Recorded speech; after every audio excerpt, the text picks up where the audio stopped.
안녕하세요. 투자대가들의 책 속에서 성공 투자의 길을 찾아가는 주식 투자 힐링 명언입니다. 오늘의 영상 제목은 나스닥 100 ETF 바닥 신호를 챗 GPT에게 묻다입니다. 이 영상은 기술, 인문, 경제에 관해 수많은 책을 집필하고 강의하시는 이시안 작가님의 저서 GPT 제너레이션이라는 책을 읽고 느낀 점과 주식 투자를 하는 입장에서 나스닥 100 ETF 투자에 관하여 챗 GPT에게 질문한 결과 그 답변 내용을 공유하고자 합니다. 이 책은 어렴풋이 알고 있었던 인공지능과 챗 GPT가 무엇인지 명확하게 설명되어 있고 챗 GPT 시대가 우리의 미래를 어떤 모습으로 변화시킬 것이며 우리는 어떻게 해야 미래를 리드할 수 있는지에 대하여 많은 통찰을 주는 책입니다.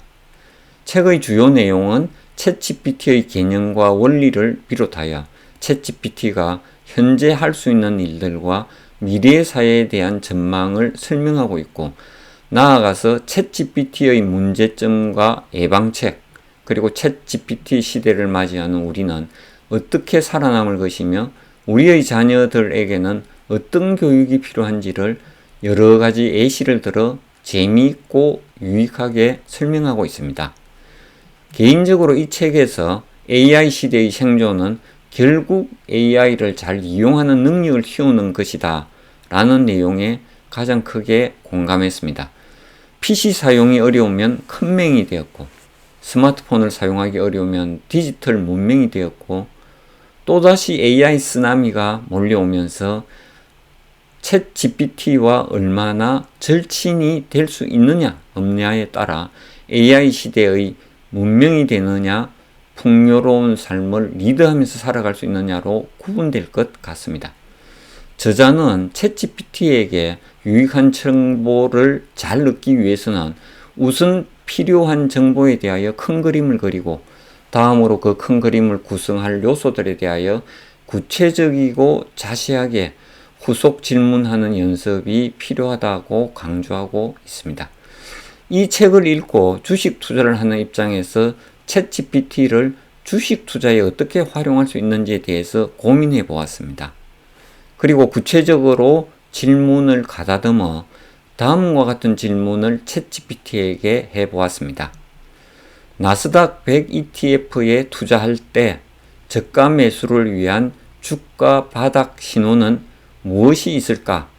라고 질문한 결과 불과 몇 초 만에 보여주는 챗 GPT의 답변은 다음과 같습니다. 글씨가 작아서 답변 내용을 잘라서 하나씩 설명드리도록 하겠습니다. 먼저 나스닥 100 ETF에 투자할 때 저가 매수를 위한 주가 바닥 신호는 여러 가지가 있을 수 있지만 일반적으로 기술적 분석 지표와 함께 다음과 같은 주가 바닥 신호를 고려할 수 있습니다. 라고 기술적 지표에 근거하여 설명한다는 답변입니다. 첫째, 과매도 지표. 일반적으로 과매도 지표를 활용하여 주가의 하락이 과도하게 진행되었음을 파악할 수 있습니다. 예를 들어 상대 강도 지수 RSI가 30 미만으로 하락하여 과매도 상태에 도달한 경우 이는 주가의 하락이 지나치게 많은 판매로 인해 발생했을 가능성이 있으며 이후 반전의 신호로 간주할 수 있습니다. 라고 했습니다. 한마디로 상대 강도 지수 RSI가 30 이하로 내려가면 매도 물량이 소멸되어 곧 상승 반전의 신호로 볼 수 있다는 의미입니다. 다음으로 둘째, 볼린저 밴드 하단 돌파. 볼린저 밴드는 주가의 변동성을 나타내는 지표로 활용됩니다. 주가가 하단 볼린저 밴드를 하향 돌파할 경우 이는 주가의 하락이 일시적으로 과도하게 발생했을 수 있음을 나타낼 수 있습니다. 이후 주가의 반전 또는 횡보 신호를 기대할 수 있습니다. 라고 했습니다.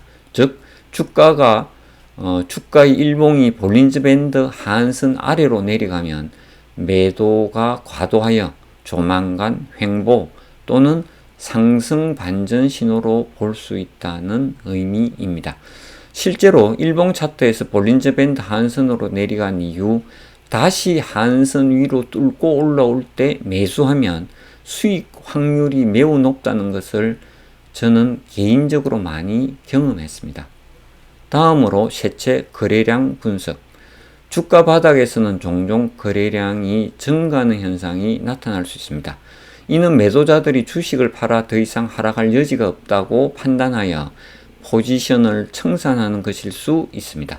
따라서 주가 바닥에서 거래량의 증가는 하락의 끝을 나타낼 수 있습니다. 라고 했습니다.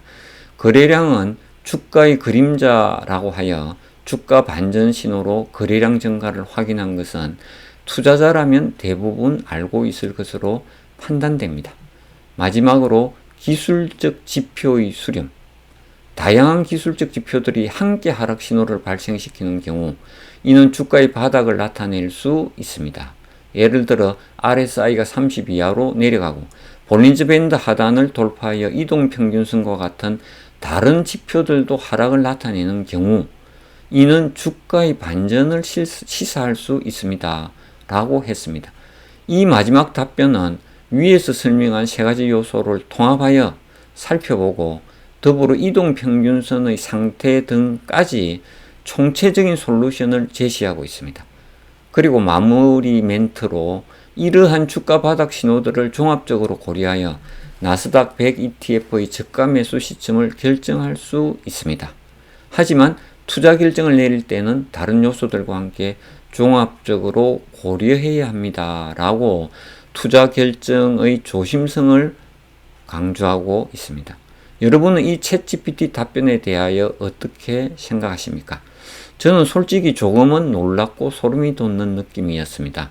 왜냐하면 제가 지금까지 몇 년간 주식 투자를 하면서 여러 책을 참고하고 나스닥 100 ETF의 10년간 이상의 차트를 수십 번 분석해보고 그리고 실제 투자를 경험하면서 나 자신에게 적합한 저가 매수 기준을 만들어 실제 투자에 적용하고 있습니다. 그런데 챗GPT가 답변해준 내용이 나의 매수 기준과 거의 일치합니다. 그런데 나는 이 매수 기준을 만들고 적용하는데 몇 년이 소요되었는데 챗GPT는 불과 몇 초 만에 이와 같은 답변을 준다는 것에 놀라지 않을 수 없었습니다. 만약 여기서 상대 강도 지수 RSI 또는 볼린저 밴드가 무엇인지도 모르는 초보 투자자라면 또다시 상세하고 구체적인 후속 질문으로 RSI가 무엇인지 볼린저 밴드가 무엇인지 질문해 나가면 원하는 답변을 기대할 수 있다고 생각됩니다. 개인적으로 챗GPT가 주식 투자에 이용할 가치는 충분히 있다고 판단됩니다. 따라서 앞으로 챗GPT를 어떻게 이용할지에 대하여 좀 더 고민해보고 실행하여 성공 투자에 필요한 하나의 도구로 사용해야겠다고 생각하면서 오늘 영상은 여기서 마무리하겠습니다. 오늘도 저희 영상을 끝까지 시청해 주셔서 감사합니다. 여러분의 구독과 좋아요는 영상 제작에 큰 힘이 됩니다. 감사합니다.